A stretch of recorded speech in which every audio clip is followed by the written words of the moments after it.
நான் எந்த அரசியல் கட்சியை சார்ந்தவனும் இல்லை என்றாலும் கூட என்னுள்ளே ஓடிக்கொண்டிருக்கிற ரத்தம் என்பது திராவிட இயக்கத்தை சார்ந்தது என்பதை மட்டும் நான் சொல்ல வேண்டும்.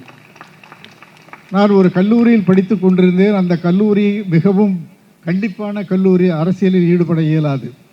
அதே போல கல்லூரியிலிருந்து வெளியே வந்த பிறகு ஒரு அரசு வங்கியில் நான் பணியாற்றி கொண்டிருந்தேன். அப்போதும் என்னால் ஈடுபட இயலாது. என்றாலும் கூட கலைஞர் அவர்களோடு எனக்கு மிகுந்த நெருங்கிய ஒரு தொடர்பு உண்டு என்பதை மட்டும் நான் எந்த அரங்கத்திலும் பெருமையாக சொல்லிக்கொள்வேன். இந்திய எதிர்ப்பு போராட்டங்களிலெல்லாம் மாணவர் தலைவராக நின்று நான் போராடிய காலங்கள் எனக்கு நினைவுக்கு வருகின்றன. ஆகவே சில நேரங்களில் சில மாற்றங்கள் நிகழ்கிற போது நமக்கு தர்ம சங்கடமாகத்தான் இருக்கும். தூங்குகிற போது சில நேரங்களில் கெட்ட கனவுகள் வருவதைப் போல அந்த கனவுகள் வரும். அது கலைந்து போகும் என்று நாம் நிச்சயமாக நம்ப வேண்டும். நிச்சயமாக அது கலைந்து போகும். எங்கள் கவிதை உறவு அமைப்பை சார்ந்த கவிஞர் ஆனந்த் என்பவர் ஒரு கவிதை சொல்வார். வரலாறு என்பது வந்து போனவர்களின் கணக்கல்ல, இந்த சமூகத்திற்கு எதையேனும் தந்து போனவர்களின் கணக்கு என்று சொல்வார்கள். வருகிறவர்கள் போகிறவர்கள் என்றால் அவர்கள் பிறப்புச் சான்றிதழிலும் இறப்புச் சான்றிதழிலும் இருக்கிறவர்கள் மட்டுமே. ஆனால் இந்த சமூகத்திற்கு எதையாவது செய்து கொண்டிருக்கிறவர்கள் தான் நிரந்தரமாக வாழ்ந்து கொண்டிருக்கிறார்கள் என்று பார்க்கிற போது கலைஞர் அவர்கள் மறைந்ததாகவோ இல்லாததாகவோ எனக்கு தோன்றவில்லை. நம்மோடு அவர் இருப்பதாகவே என்றும் நாம் உணர வேண்டும். நம்மோடு அவர் இருக்கிறார். கவியரசர் வைரமுத்து அவர்கள் மிகச்சிறந்த தொகுதி ஒன்றை தயாரித்தார். கலைஞர் 100 கவிஞர் 100 என்கிற தொகுப்பில். அதில் தமிழகத்தில் இருக்கிற தலைசிறந்த கவிஞர்களுடைய கவிதைகளை எல்லாம் தொகுத்து அவர் வெளியிட்டிருந்தார். என்னுடைய அருமை சகோதரர் மதியழகன் அவர்களுக்கெல்லாம் தெரியும். அதில் நான் ஒரு கவிதை எழுதியிருந்தேன். அதில் எல்லோருக்கும் இறுதி மரியாதை என்று இருக்கிறது. ஆனால் கலைஞருக்கு மட்டும்தான் இறுதி மரியாதை என்றில்லை. ஏனென்றால் அவருக்கு எப்போதும் மரியாதை இருக்கிறது என்று நான் சொன்னேன். இறுதி மரியாதை என்பது அவர்களை கொண்டு போய் சேர்க்கிற இடத்தில் சேர்த்த பிறகு அதுதான் கடைசி மரியாதையாக இருக்கும். ஆனால் கலைஞரை பொறுத்தவரை அவருடைய மரியாதை என்பது நிரந்தரமானது என்று நான் அந்த கவிதையில் சொல்லியிருந்தேன். அந்த நூல் வெளியீட்டு விழாவில் கூட கவிஞர் பெருமக்கள் எல்லாம் இறுதி மரியாதை என்கிற சொல் கலைஞருக்கு பொருந்தாது, அவருக்கு எப்போதும் மரியாதை இருக்கிறது என்று அவர்கள் சொன்னார்கள். நான் அடிக்கடி ஒன்றை சொல்வதுண்டு. காப்பா அரவாணன் அவர்கள் ஒரு கவிதை சொல்வார்கள், ஒரு செய்தியை சொல்வார்கள். முடிந்தால் வரலாறு படைக்க வேண்டும், இல்லையே வரலாறு படிக்க வேண்டும், இயலுமானால் வரலாகவே வாழ வேண்டும் என்று சொல்வார்கள். கலைஞரை பொறுத்தவரை வரலாறு படித்தவர், வரலாறு படைத்தவர், அதே போல வரலாறாகவே வாழ்ந்தவர் என்று பார்க்கிற போது அவரே ஒரு பெரிய வரலாறாக எங்களுக்கு தோன்றுகிறது. அவரோடு எனக்கு ஏற்பட்ட அனுபவங்கள் நிறைய உண்டு. அதை நான் நிறைய பகிர்ந்து கொண்டிருக்கிறேன். அதில் மனத்தில் பதிந்தவர்கள் என்கிற ஒரு தொடரை நாங்கள் 54 ஆண்டுகளாக நடத்தி கொண்டிருக்கிற இந்த இதழில் நான் எழுதியிருக்கிறேன். ஒரு நுட்பத்தை உங்களுக்கு நான் சொல்ல வேண்டும். கலைஞர் அவர்களை பற்றி நான் அதில் ஒரு கட்டுரை எழுதியிருந்தேன். வேறு எந்த தலைவராக இருந்தாலும், அதிலும் முதலமைச்சராக இருக்கிறவர்களுக்கு படிப்பதற்கு நேரமே கிடையாது. நான் அவருடைய பற்றி நான் எழுதிய கட்டுரையை அவருக்கு தந்தபோது அமர வைத்து அந்த நெருக்கடியிலும் பல்வேறு பணிச்சூழலிலும் அந்த கட்டுரையை முழுமையாக அவர் படித்து முடித்தார். படித்து முடித்துவிட்டு நன்றி என்று சொல்லி என்னை அதற்கு பிறகு ஒரு நூல் ஒன்றை தந்து பரிசளித்து அனுப்பினார். நன்றாக யோசித்து பாருங்கள். ஒரு மாண்புமிகு முதல்வர் ஒருவர், அவருக்கு எவ்வளவு பணிகள் இருக்கும், எத்தனை பேர் காத்திருப்பார்கள். அவர்கள் இருக்கிற நேரத்தில் நம்மோடு ஒரு 15 நிமிடம் இதை படிப்பதற்காக நம்ம இருத்தி படிக்கிறார் என்றால் அதில் ஒரு நுட்பம் இருக்கிறது. ஒரு எழுத்தாளனுக்கு அவன் எழுதிய படைப்பை ஒருவர் படிக்கிறார் என்பதே மிகப்பெரிய பெருமை. கலைஞர் அவர்கள் நான் எழுதிய எழுத்தை படிக்கிறார் என்பது எனக்கு கிடைத்திருக்கிற ஒரு பெரிய பேராக நான் கருதுகிறேன். என்னை இருத்தி வைத்து அதை படித்தது மட்டுமில்லாமல் என்னுடைய உணர்வுகளை எல்லாம் அவர் புரிந்து கொண்டது மட்டுமில்லாமல் நன்றியும் சொல்லி அனுப்பினார் என்பது பொதுவான தகவலாக உங்களுக்கு தோன்றும். ஆனால் அதில் ஒரு நுட்பம் இருப்பதை நீங்கள் கவனிக்க வேண்டும். இந்த கட்டுரையில் ஏர்வாடி ராதாகிருஷ்ணன் எழுதிய செய்திகள் உண்மையா இல்லையா என்பதை என்னை வைத்துக்கொண்டே படித்து விட்டார். அதுதான் முக்கியம். சில நேரங்களில் அவரிடம் இதை நான் படிக்கிறேன் என்று வாங்கி வைப்பார்கள். தனியாக படிக்கிற போது வரலாற்றில் இல்லாத செய்திகள் எல்லாம் இருக்கும். எனக்கு நன்றாக நினைவுக்கு இருக்கிறது. அவருடைய பெயரை நான் சொல்ல இயலவில்லை. அவர் கலைஞர் அவர்களை பற்றி ஒரு கட்டுரை எழுதி அவருக்கு அனுப்பியிருக்கிறார். கொண்டு போய் கொடுக்கவில்லை. என்னை போல அனுப்பிய போது அவரை படித்துவிட்டு அவரை தனியாக அழைத்து, நீயும் நானும் ஒன்றாக ஒரே பள்ளியில் திருவாரூரில் படித்ததாக எழுதியிருக்கிறாயே, உன்னுடைய வயது என்ன, என்னுடைய வயது என்ன, நீ எப்போது என்னுடன் படித்தாய், ஏன் இப்படி தவறான தகவல்களை தருகிறாய் என்று அவரை கண்டித்ததாக சொல்வார்கள். ஆகவே 3 விதமான நன்மை. ஒரு எழுத்தாளனுக்கு ஒரு நிறைவை தருகிறார் ஒன்று. இரண்டாவது, அதில் தரப்பட்டிருக்கிற தகவல்கள் உறுதியானவையா, சரியாக இருக்கிறதா என்பதை உறுதிப்படுத்துகிற ஒன்று மகிழ்ச்சியை தருவது என்பது, நன்றியை தருவது என்பது வருகிற போது கலைஞர் அவர்களுடைய நேர நிர்வாகமும் நுட்பமும் மிகச் சிறந்தது என்பதை நாம் பாராட்ட வேண்டும். நான் பல முறை அவர்களிடம் ரசித்திருக்கிறேன். அனைத்து இந்திய தமிழ் எழுத்தாளருடைய சங்கத்தினுடைய நிரந்தர பொதுச் செயலாளராக இருந்தேன். தலைவர்கள் தான் மாறி மாறி வருவார்கள். ஆனால் செயல்திறன் மீட்க ஒரு பொதுச் செயலாளர் என்பதாக ஏர்வாடி ராதாகிருஷ்ணன் தான் இருப்பார். அவருக்குத்தான் போராளி குடங்கள்லாம் உண்டு என்று வைத்திருந்தார்கள்.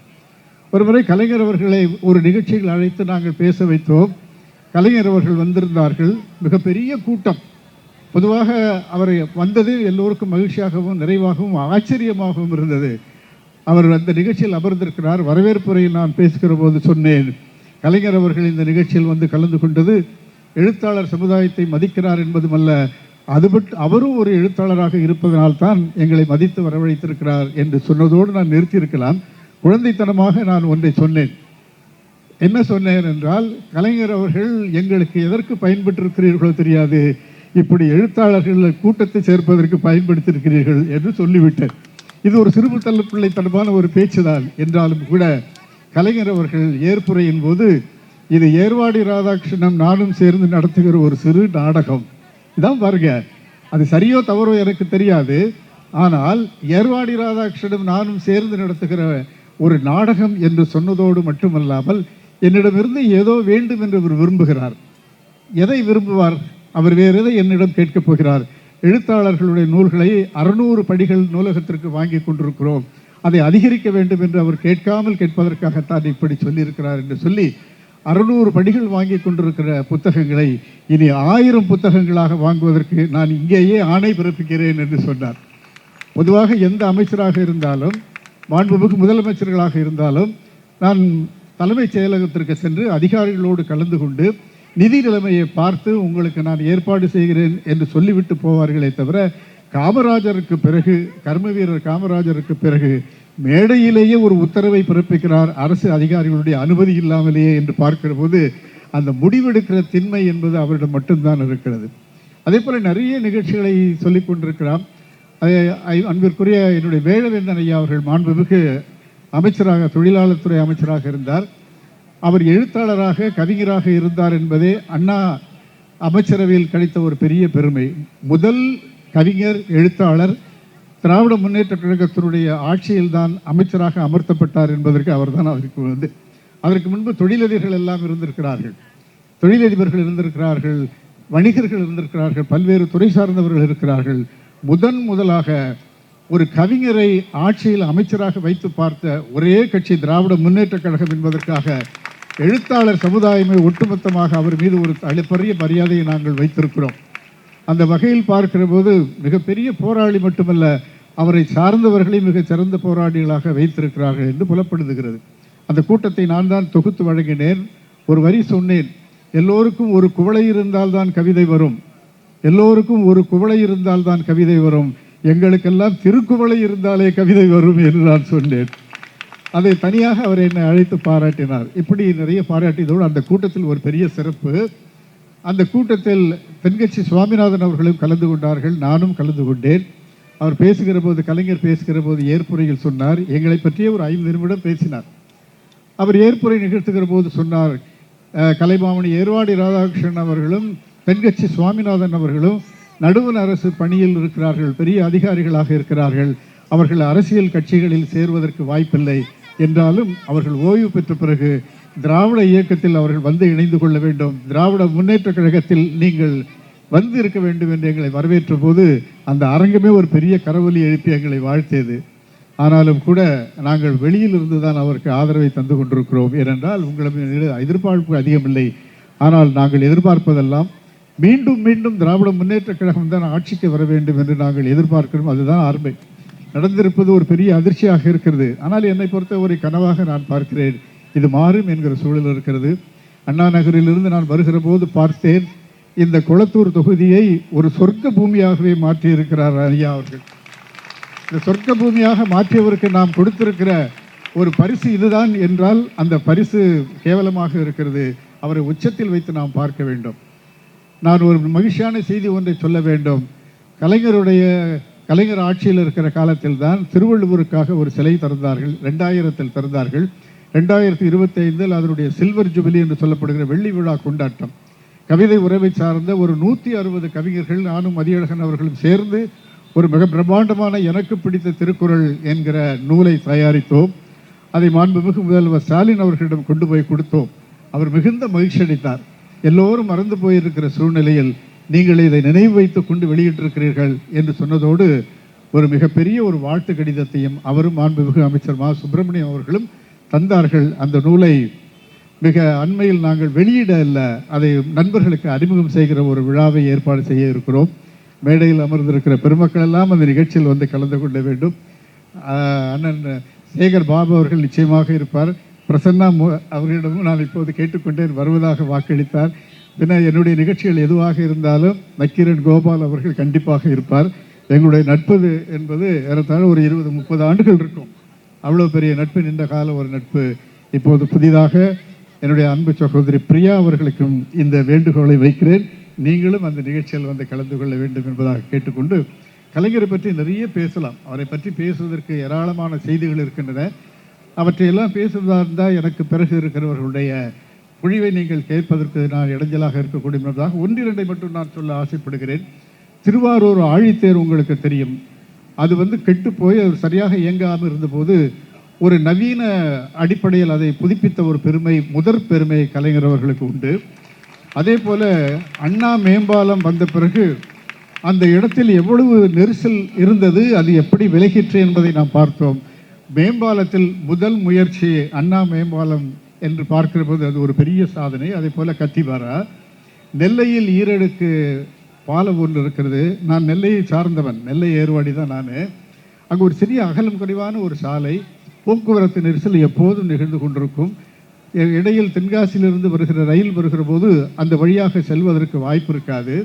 அந்த சூழ்நிலையில் ஒரு ஈரடுக்கு பாலத்தை கலைஞர் அவர்கள் நிறுவினார்கள் என்பது பெருமைக்குரிய செய்தி. அப்போதைக்கு அது ஆசியாவிலேயே முதல் ஈரடுக்கு பாலம் என்று சொல்கிறார்கள். ஒரு பெரிய அது ஒரு சாதனையாக இருக்கிறது. அதே போல் திருச்சியில் 1973 முக்கொம்பு அணையை செய்தார்கள். அதே போல் பாம்பனில் உங்களுக்கு தெரியும், ரயில் மட்டும் சென்று வருவதற்கான வசதி இருந்தது. ஆனால் ராமேஸ்வரத்தையும் அந்த ராமநாதபுரத்தையும் பிரித்தது கடல் என்கிற காரணத்தினால் படகுகளில் தான் மக்கள் அங்கும் இங்கும் போயிருந்தார்கள். ஆகவே ராமேஸ்வரம் என்பது ஒரு தனி தீவாக இருந்தபோது ஒரு பாலம் ஒன்றினை ஏற்படுத்திய பெருமை கலைஞர் அவர்களுக்கு உண்டு. இன்றைக்கு ராமேஸ்வரம் மிகப்பெரிய ஒரு ஆன்மீக தலமாக மட்டுமல்ல, வணிக தலமாக மட்டுமல்ல, சுற்றுலா பயணிகள் நிறைய வந்து செல்கிறார்கள் என்றால் அந்த பாலம் மட்டும்தான் பாலமாக இருக்கிறது. அதற்காக நாம் பன்னெடுங்காலம் கலைஞர் அவர்களுக்கு நன்றி சொல்ல வேண்டும். அதே போல 1974 தான் முதன் முறையாக முதலமைச்சர் அந்த கோட்டையில் குடியேற்ற வேண்டும் என்கிற முறையை கொண்டு வந்தவர் டாக்டர் கலைஞர் அவர்கள் தான். அதன் வரைக்கும் அந்த ஆளுநர்கள் தான் கொடியேற்றி கொண்டிருந்தார்கள். இன்றைக்கு முதல்வர் கொடியேற்றி இருக்கிறார், எல்லோரும் மகிழ்ச்சி அடைகிறார்கள். அந்த மகிழ்ச்சியின் தொடக்கமே டாக்டர் கலைஞர் தான் என்று பார்க்கிற போது தமிழ் சமுதாயம் அவருக்கு பெரிதும் நன்றி கடன்பட்டிருக்கிறது. அதே போல வள்ளுவர் கோட்டத்தை பற்றி சொல்ல வேண்டும். சென்னையில் இருக்கிறவர்களுக்கு தெரியும் அந்த வள்ளுவர் கோட்டம் எந்த நிலையில் இருந்தது, எப்படி இருந்தது, அது எதற்காக பயன்பட்டது என்றெல்லாம் பார்க்கிற போது இன்றைக்கு அதில் இலக்கிய கூட்டங்கள் நடைபெறுகின்றன. நான் கூட சிறந்த நூல்களுக்கான 2 பரிசுகளை அந்த அரங்கத்தில் தான் பெற்றேன் என்பது எனக்கு மிகுந்த பெருமையாக இருக்கிறது. அதே போல மிகச்சிறந்த பணிகளை எல்லாம் செய்து கொண்டிருக்கிறார்கள். அவர்களோடு இருந்து கல்லூரி காலத்திலிருந்தே இந்த இயக்கத்தின் மீது மிகுந்த ஈடுபாடு கொண்டிருக்கிற நான், எனக்கு சென்ற அரசு ஒரு பெரிய பொறுப்பினை எனக்கு வழங்கினார்கள். அதாவது கலைஞர் நூற்றாண்டின் போது கலைஞருடைய சாதனைகள் வெளிப்படுத்துவதற்காக நவீன தமிழகம் சிற்பி கலைஞர் என்கிற ஒரு பெயரில் ஒன்றை நடத்தினார்கள். நவீன தமிழகத்தின் சிற்பி கலைஞர் என்கிற ஒரு குழு இருந்தார்கள். அமைத்த குழுக்களிலேயே மிகச் சிறப்பாக செயல்பட்ட குழு அது. அன்பிற்குரிய ஏவா வேலு அவர்கள் அதனுடைய தலைவராக இருந்தார். அதில் என்னையும் ஒரு உறுப்பினராக அரசு நியமித்தது. அந்த பணியை நான் மிகுந்த மகிழ்ச்சியோடும் நிறைவோடும் செய்து தந்தேன். இப்படி எல்லா நிலையிலும் இவர்களோடு தொடர்பு வைத்திருக்கிற எனக்கு சில நேரங்கள் இது போன்ற வருத்தங்கள் ஏற்பட்டாலும் கூட நாளை மாறும் என்கிற மகிழ்ச்சி என்னுள் இருக்கிறது. அந்த மகிழ்ச்சி உங்களுக்கும் இருக்க வேண்டும் என்று வேண்டுகிறேன். யாரும் தளர்ந்து போய்விடக்கூடாது. தளர்ந்து இரவு வருகிற போது மறுநாள் விடியும் என்கிற நம்பிக்கை நமக்கு வேண்டும். அந்த விடியல் மீண்டும் நமக்கு கிடைக்க வேண்டும் என்று பிரார்த்தனை செய்து கொண்டு இந்த நிகழ்ச்சியில் கலந்து கொண்டிருக்கிற எல்லோருக்கும் என்னுடைய நன்றியை தெரிவித்துக் கொள்கிறேன். பல்வேறு நண்பர்கள் இந்த நிகழ்ச்சியை ஏற்பாடு செய்திருக்கிறார்கள். மகேஷ் அவர்களிடமிருந்து பல்வேறு நண்பர்கள், அவர்கள் அத்துணை பேருக்கும் ஒட்டுமொத்தமாக பெயர் சொல்ல நேரமில்லை என்றாலும் கூட அவர்களுக்கு என்னுடைய வாழ்த்துக்களை தெரிவித்துக் கொள்கிறேன். தொடர்ந்து இயங்கிக் கொண்டிருங்கள், நாளை நமதே என்று சொல்லி விடைபெறுகிறேன். நன்றி, வணக்கம்.